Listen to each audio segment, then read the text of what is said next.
Vous regardez Les Nouvelles d'Afrique, l'information politique sans filtre, sans détour, sans compromis. Du Maghreb à l'Afrique australe, du Sahel à l'océan. En ce qui me concerne, je dirais libérer Jean-Christian Konan. Mais ici, il y a peut-être un malaise relatif parce qu'il y a les préoccupations liées à l'expression d'un lanceur d'alerte, d'un activiste de la société civile. Et puis, il y a cette question d'escroquerie qui vient un peu biaiser, j'allais dire, l'ensemble des plaintes qui sont portées. Mais par rapport au problème qui se pose, c'est avoir une loi interdit donc de faire le remblayage. Nous avons des administrations. Est-ce que ces remblayages-là sont autorisés? Parce qu'en fait, c'est à ce niveau-là que le problème se pose. Quand nous faisons des dénonciations, il faut bien que, par rapport à ce que nous disons, nous ne rentrons pas dans des cas de propagation de fausses nouvelles, de diffamation, de contre-vérité ou autre chose. C'est-à-dire qu'on doit véritablement se rassurer qu'on est dans un cadre réel de violation de la loi. Qui dit donc que ces personnes qui sont en train de faire ces actions, j'allais dire contre la loi, n'ont pas eu peut-être des dispositions exceptionnelles d'une administration de l'État, ne disposent pas donc de documents leur permettant de pouvoir le faire. Malgré l'interdiction, c'est ce que vous voulez nous dire? Oui, non, je veux dire qu'il peut y avoir des exceptions. Voilà, nous sommes dans un pays, un décret peut permettre d'autoriser quelque chose, selon donc que cela est bénéfique pour la nation.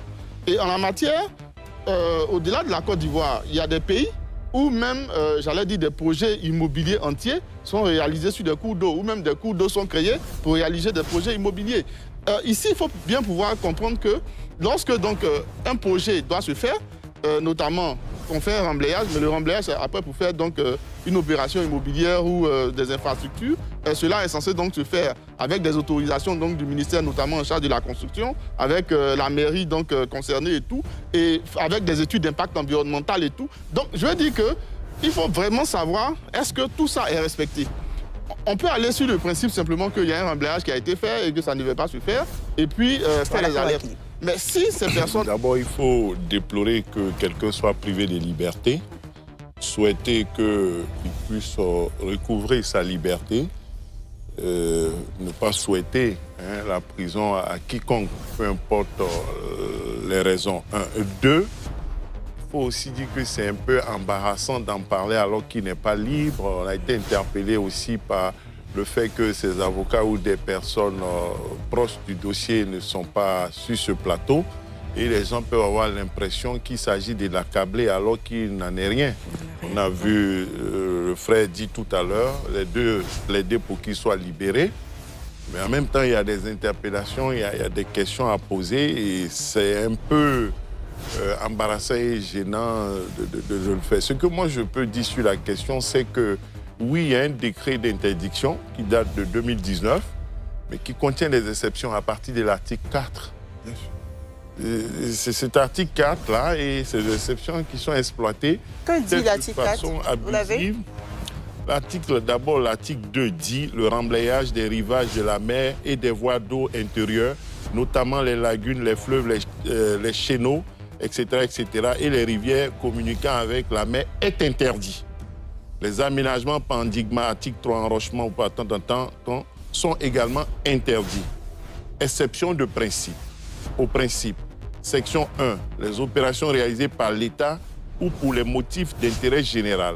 Article 4, les interdictions prévues aux articles 2 et 3 qui précèdent ne s'appliquent pas au remblayage, endiguement, enrochement ou aux autres types de travaux susceptibles de modifier l'aspect naturel des rivages de la mer et des voies d'eau intérieures lorsque les dites opérations sont réalisées par l'État, ses démembrements ou par toute personne morale de droit privé bénéficiaire d'une concession de services publics pour des motifs d'intérêt général, notamment la réalisation des travaux et d'ouvrages publics, la protection de l'environnement, l'aménagement ou la réhabilitation de rivages. Quand on voit ça, on voit au vu et au su de tout le monde, ça se fait. Si c'était illégal, si c'était illicite totalement, oui, peut-être avant lui ou même à partir de son interpellation, ça s'arrêterait, ça se détruirait. Je ne pense pas que... c'est vraiment pas le lieu. Moi, je veux aborder la question avec mesure et modération. en souhaitant qu'il puisse être libéré et qu'il meilleur sort. De toutes les façons, il n'a jamais été dit qu'il a été arrêté pour cette affaire-là. C'est donc ma question. Donc, on devrait aussi avancer prudemment là-dessus. Maintenant, il a pu lancer des alertes souvent sans qu'il soit arrêté ou des mesures ont été prises lorsque ces alertes-là étaient bonnes, encore que la Côte d'Ivoire n'a pas un statut de lanceur d'alerte. Ça devait être fait, ça n'a pas été fait. Même en Europe, aux États-Unis, on a vu Snowden, des officiers de l'armée, des gens qui rencontrent même des difficultés en Occident en tant que lanceurs d'alerte. Ce n'est pas facile partout pour les lanceurs d'alerte. Nulle part, ce n'est facile, encore plus ici. Je voudrais qu'on aborde peut-être la question avec un peu plus de prudence, puisqu'il n'est pas établi clairement que c'est pour cette question qu'il a été interpellé. On voit bien qu'il y avait des faits antérieurs et qu'aussi par le passé, il a lancé des alertes qui ont pu être bonnes, tout comme d'autres qui étaient peut-être des fausses alertes, mais il est très actif et généralement, il amène à se poser des questions, il amène à aller au-delà des évidences et son interpellation nous a nous-mêmes permis de faire des recherches sur cette question et les questions passées. D'accord. Evelyne, je voudrais qu'on porte notre regard sur deux choses. Lors des premiers propos, citant un texte de loi, on aurait pu croire, si on n'avait pas la sagacité de s'approprier le texte de loi en lui-même, que l'interdiction était absolue et n'admettait aucune exception. Première chose, c'est que toutes les fois où la loi est confrontée et que vous êtes confronté à la loi, prenez la peine de la lire en entièreté. Même les ministres de Dieu, musulmans ou chrétiens, vous recommandent de lire tout le texte. La loi interdit, mais elle offre des exceptions. C'est important. C'est la méconnaissance qui souvent nous met en difficulté. Et c'est ce que là, moi, je retiens. La première des choses. Deuxième chose, c'est qu'il y a un chef d'accusation. Et lorsque vous lisez le chef d'accusation, il y a 8 à 9 points. N'est-ce pas? Et il sera jugé pour. Mais en tout état de cause, il bénéficie de la présomption d'innocence. Être mis sous mandat de dépôt ne fait pas de lui un coupable. Dans un pays de droit, dans un état de droit, nous sommes tous des justiciables, dont les attitudes, les comportements et les propos peuvent nous mettre face à nos juges, à charge pour nous de pouvoir fournir la preuve de ce que nous avançons. Et si la preuve est produite et qu'elle est faite de manière pertinente, vous êtes relaxé. Il est interpellé parce qu'il y a des plaintes. L'on cite novembre 2025. C'est pas si loin, novembre 2025. Question de timing ou pas, il y a des personnes qui estiment, pour leur honneur et leur dignité, avoir été froissées. Elles ont aussi le droit de porter plainte. Elles ont porté plainte. Les autorités de justice, le procureur et le juge d'instruction ont estimé que les éléments de preuve sont suffisamment graves pour le maintenir sous mandat de dépôt. Nous pouvons espérer que ces avocats pourront l'aider à fournir les preuves lui permettant de pouvoir contredire l'argument porté par le procureur. C'est tout ce que l'on peut souhaiter, mais n'oubliez jamais une chose. Lorsque vous dites que la loi dit, il faut s'assurer que ce que vous dites de la loi soit de manière exhaustive. Oui, je dirais qu'ici, il y a le mot célérité qui revient, mais je pense qu'il faut faire la part des choses. En matière de procédure, les affaires pénales sont plus rapides que les affaires civiles. Oui. Ça, c'est comme ça. Lorsqu'on a été impliqué dans une situation qui s'assimile à une infraction, la procédure est plus rapide que si c'était une affaire civile. Donc, ça peut expliquer la célérité.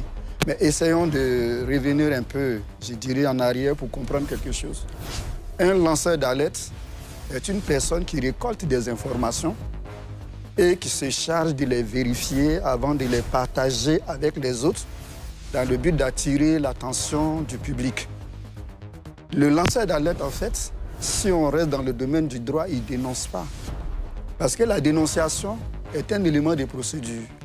Pour dénoncer, il faut saisir la justice. Donc il faut saisir le procureur.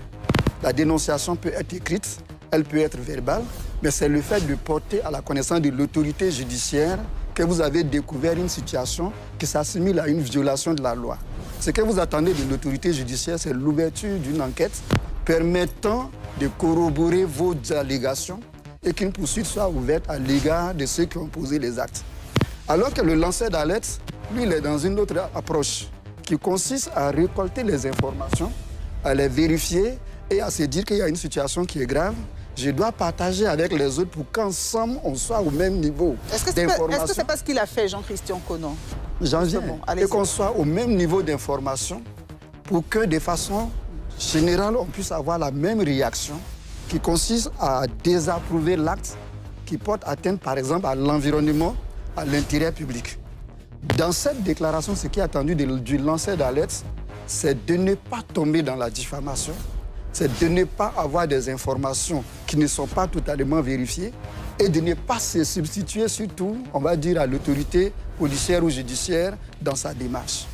Vous voyez, ce qui fait que, me fait dire que madame a totalement raison. Le rôle du lanceur d'alerte est très délicat. À tout moment, vous pouvez penser que vous êtes en train de bien faire, mais au contraire, vous êtes en train de violer la loi. Donc, à partir de cet instant où le lanceur d'alerte est un citoyen, nous sommes tous justiciables. Nous pouvons, à un moment donné, dans nos actions, violer la loi et être dans l'obligation de répondre devant l'autorité judiciaire. Et dans la poursuite judiciaire, la question de la célérité ne se pose pas, en fait. En fonction de la gravité des faits et des instances en action, une situation peut aller plus vite qu'une autre. Ce n'est pas les mêmes réalités. Mais comme je le disais, si on est en matière civile, c'est lent. Si on est en matière pénale, c'est rapide. Et quand on ramène cela à la question du remblayage, nous citons le décret de 2019, du 3 juillet 2019. Effectivement, le texte nous dit qu'il y a une interdiction, mais à côté de cette interdiction, il y a des possibilités qu'il y ait des remblayages. Si nous constatons des remblayages et nous estimons que ces remblayages sont peut-être illégaux, il faut savoir s'adresser aux autorités compétentes pour être sûr de ce que nous avançons avant de dénoncer. Fin de cette édition, vous en voulez plus? Abonnez-vous et activez la cloche pour ne rien manquer. Rendez-vous demain, même heure, même chaîne. À bientôt.